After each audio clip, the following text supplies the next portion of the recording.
वालेकुम। आपके पास आइल्स का स्कोर नहीं है, कोई फॉर्मल एजुकेशन नहीं है, यूनिवर्सिटी डिग्री नहीं है, स्टिल आप अपने मुल्क में बहुत डिप्रेस्ड हैं क्योंकि कोई अपॉर्चुनिटी नहीं है, कोई वर्क पोजीशन नहीं है जहाँ पे आप अप्लाई काम कर सकें, तो आप स्टक फील करते हो और आप मूव करना चाहते हैं अब्रॉड। तो क्या कोई अपॉर्चुनिटीज आपके लिए एग्जिस्ट करती हैं या नहीं? इस वीडियो में मैं इस चीज़ पे बात करूंगी। और मोस्टली लोग हमेशा मिडिल ईस्ट की तरफ इस वजह से मूव कर जाते हैं क्योंकि वहाँ पे लेबर शॉर्टेज होती है और वहाँ का वीज़ा इजीली मिल जाता है किसी एजेंट के थ्रू, तो ईज़ी होता है मूव करना। तो इस वीडियो में मैं यूरोप पे फोकस करूँगी। मैं आपको बताऊँगी कि कौन-सी अपॉर्च्युनिटीज़ एक्ज़िस्ट करती हैं यूरोप में। सो लक्ज़मबर्ग यूरोप का एक बहुत अमीर-तरीन कंट्री है और इनकी इकोनॉमी बहुत स्ट्रॉन्ग है।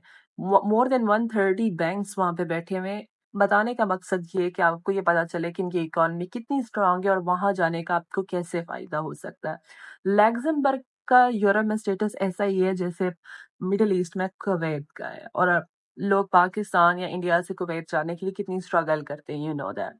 लेकिन प्रॉब्लम मिडल ईस्ट का ये है कि आप वहाँ 20, 25, 30 साल भी गुज़ार दें, आपको स्टे नहीं मिलता और अगर आप एक जगह 30 साल रह रहे हैं और आपको स्टे नहीं मिलता, इवेंचुअली आपको वापस जाना पड़ता है और आपकी फैमिली के लिए भी कोई प्रॉस्पेक्ट, कोई अपॉर्च्युनिटी, कोई फ़ायदा नहीं है। सो इसलिए यूरोपियन कंट्रीज़ इस लिहाज से बेहतर रहते हैं कि इवेंचुअली आपको वहाँ पे स्टे मिल जाता है। सो लक्ज़मबर्ग बहुत अमीर कंट्री है और इनकी इकोनॉमी स्टेबल है और वहाँ पे अभी स्किल्ड वर्कर्स और नॉन स्किल्ड वर्कर्स की कमी है। उनको लोग चाहिए अपनी वर्कफ़ोर्स को एनहांस करने के लिए क्योंकि वो बिज़नेस बहुत स्टेबल है। यूरोप में वो सप्लाई करते हैं, उनको कंस्ट्रक्शन के लिए लोग चाहिए, प्लम्बर्स चाहिए, वेल्डर्स चाहिए, उनको डिफरेंट सुपरमार्केट्स हैं वहाँ पे, उनके लिए उनको लोग असिस्टेंट चाहिए, जो डिलीवरी ड्राइवर्स हों, जो वहाँ पे रियल स्टे सॉरी जो रिटेल का काम कर सकें। रिटेल मीन्स जो शॉपकीपर्स होते हैं, जो असिस्टेंट के तौर पे वहाँ पे काम कर सकें, ये सारे लोग उनको स्टैंड चाहिए, वहाँ पे किल्लत है। और मोस्टली जो मैंने ट्रेंड देखा है इस टाइम, बहुत सारे लोग पाकिस्तान या इंडिया से ही इमिग्रेट हो रहे हैं। तो अगर आपको नहीं पता कि ये अपॉर्चुनिटी एग्जिस्ट करती है, और the golden thing about this is कि आपको आइल्स नहीं चाहिए, तो आई थिंक आपको ज़रूर अप्लाई करना चाहिए। थोड़ी-सी एफर्ट ज़रूर है, लेकिन इसका लॉन्ग टर्म में बहुत फ़ायदा है क्योंकि मैक्सिमम आपको 5 साल का वीज़ा मिल सकता है बेस्ड ऑन योर स्किल्स। आपने करना क्या है? वीडियो को मैं बहुत शॉर्ट रखूँगी ताकि आप लोग खुद से ज़्यादा काम कर सकें। आपने सबसे पहले ये करना है कि आपने जॉब्स इन लक्ज़मबर्ग सर्च करनी है, jobs.lu पे। ये उनकी ऑफ़िशियल गवर्नमेंट वेबसाइट है, कोई भी जॉब अगर आती है, वो वहाँ पे ज़रूर पब्लिश होती है। वहाँ पे देखें कि आपकी एक्सपर्टीज़ से रिलेटेड कौन-सी जॉब्स हैं। अगर आप वेल्डर हैं, तो आप देखें कि वेल्डिंग की कौन-सी जॉब्स हैं, कौन-सी कंपनीज़ हैं जो इस टाइम हायर कर रही हैं। अगर आप इस रूट पे नहीं जाना चाहते, दूसरा रूट ये कि आप रिक्रूटमेंट एजेंसीज़ हैं जो लक्ज़मबर्ग में अभी बैठी हुई हैं, आप उनसे डायरेक्ट कॉन्टैक्ट करें। अपनी सीवी को लेकिन आपने यूरोपियन फॉर्मेट में कन्वर्ट करके उनको सेंड करना है। यूरोपियन फॉर्मेट में सीवी कन्वर्ट करना कोई बड़ा मसला नहीं है, गूगल पे टेम्पलेट्स मौजूद हैं, आप गूगल करें, सर्च करें कि यूरोपियन फॉर्मेट कैसे डिफरेंट है हमारे फॉर्मेट से। Please don't send them in Pakistani या इंडियन फॉर्मेट क्योंकि वो रिजेक्ट हो जाएगी। एआई स्कैनर्स होते हैं आगे आर्टिफिशियल इंटेलिजेंस के, वो आपकी सीवी रिक्रूटर को जाने ही नहीं देंगे, पहले ही रिजेक्ट कर देंगे। तो ज़रूरी है कि अपनी सीवी पे थोड़ा-सा काम करें। अगर आपको सीवी में कोई हेल्प चाहिए, तो मैं अपनी ईमेल एड्रेस डिस्क्रिप्शन बॉक्स में डाल दूँगी, उसमें आप मुझे अपनी सीवी सेंड कर सकते हैं and I will try my best कि मैं आपको गाइड कर दूँ कि कहाँ आपकी सीवी को इम्प्रूवमेंट की ज़रूरत है।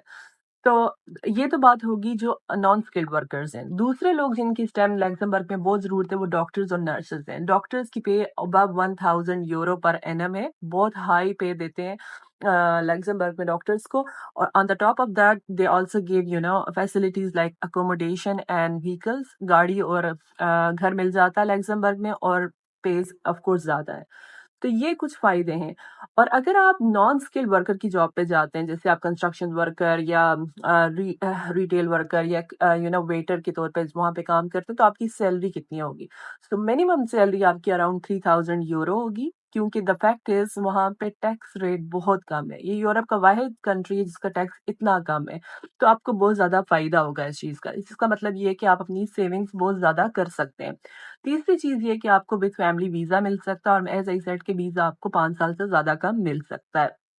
तो देखें इसमें बहुत ज़्यादा अपॉर्च्युनिटी है। करना आपने ये है कि आपने अपनी सीवी को जब कन्वर्ट कर लिया यूरोपियन फॉर्मेट में, आपने अपने रिक्रूटमेंट एजेंसीज को सेंड कर दिया और उनसे इन टच रहना। वो आपको बताएंगे कि कौन सी अपॉर्च्युनिटीज़ आपका इंटरव्यू होगा। थोड़ी बहुत आपको इंग्लिश बोलनी आनी चाहिए जो कम्युनिकेट कर सकें। जैसे अगर आपको सुपरमार्केट में जॉब मिलती है तो आपको वहाँ पे कम्युनिकेट करना इंग्लिश में आना चाहिए। तो थोड़ा-सा लैंग्वेज, क्योंकि ऑल्दो आपको आइल्स तो नहीं चाहिए, लेकिन आपको कॉन्फिडेंस होना चाहिए कि आप बातचीत इंग्लिश में कर सकें। सो प्रैक्टिस करें इंग्लिश को की। दूसरी मेन रिक्वायरमेंट जो इस वीज़ा के लिए है कि आपके पास minimum 10 lakh Pakistani rupees and 5 lakh Indian rupees की बैंक स्टेटमेंट होनी चाहिए। अगर आपके पास ये बैंक स्टेटमेंट नहीं है, तो आपका वीज़ा नहीं लगेगा, क्योंकि कोई भी कंट्री, आप चाहे कनाडा अप्लाई करें, यूके अप्लाई करें, हर कंट्री की एक बेसिक रिक्वायरमेंट होती है, वो बैंक स्टेटमेंट देखना चाहते हैं। और उसका मकसद ये होता है, वो ये देखना चाहते हैं कि जिस बंदे को हम लेके आ रहे हैं, कल वो हमारी इकोनॉमी पे बर्डन तो नहीं बन जाएगा, आखिर ये अपने मुल्क में कुछ स्टेबल है भी या नहीं। ये काइंड ऑफ श्योरिटी होती है। तो आपके पास बैंक स्टेटमेंट होनी चाहिए। अगर आपके पास नहीं है, कोशिश करें कि आप इस पे काम करें before applying for the visa. Otherwise आपका वीजा स्ट्रेट अवे रिजेक्ट हो जाएगा। आपने आपने जो 80 यूरो की फी है वो भी जाया करेंगे।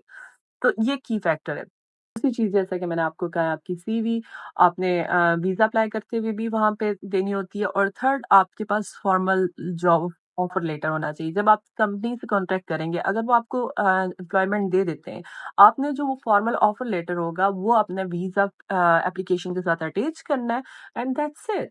आपको अपने बाद में टिकट्स वगैरह सारी चीज़ें अटैच करनी पड़ेंगी। लेकिन ये बुनियादी ज़रूरियात हैं to apply for the visa. Visa application process इनका बहुत स्मूथ है, बहुत ज़बरदस्त है। जब हम लोग भी अप्लाई करते हैं, ठीक है, तो हम लोग चाहे शेंजन वीज़ा जब भी हम अप्लाई करते हैं, चाहे कनाडा से करें, चाहे यूके से करें, हमारी कोशिश ये होती है कि हम लग्जमबर्ग एम्बेसी में अप्लाई करें। और द रीज़न इज़ क्योंकि इनका वीज़ा प्रोसेस बहुत फास्ट है। 7 डेज़ के अंदर रिस्पॉन्स आ जाता है, अगर एक्सेप्ट होना हो या रिजेक्ट होना हो। और नॉर्मली शेंजन वीजा में ये लॉन्गर स्टे देती है ये बेसी। आप देखें ये कितने रिलैक्स इस चीज में। और तीसरी बात ये कि इनका अप्रूवल रेट 98% है। तो बहुत कम लोगों को ये रिजेक्ट करते हैं, अनटिल अनलेस आप में ने कोई फ्रॉड किया हो या आपके साथ कोई प्रॉब्लम है, तभी ये रिजेक्ट करेंगे। अदरवाइज बहुत इजीली वीजा मिल जाता है। तो ये एक अपॉर्चुनिटी है और टैक्स इनका कम है। एज आई सेड, सेविंग्स आप कर सकते हैं, आप अपनी फैमिलीज को लेके जा सकते हैं, वहां पे एक अच्छी लाइफस्टाइल दे सकते हैं उनको। एजुकेशन टोटली फ्री होगी जैसी बाकी यूरोपियन कंट्रीज में होती है। बच्चों को अच्छी एजुकेशन मिलेगी। तो बजाय मिडिल ईस्ट में जाने के, जहाँ पे ना तो आपको इक्वल स्टेटस मिलता है कभी भी, और आपको इतनी डिस्क्रिमिनेशन फेस करनी पड़ती है, यूरोप बहुत बेहतरीन अपॉर्चुनिटी है टू इमिग्रेट अगर आप पाकिस्तान इंडिया से मूव करना चाहते हैं।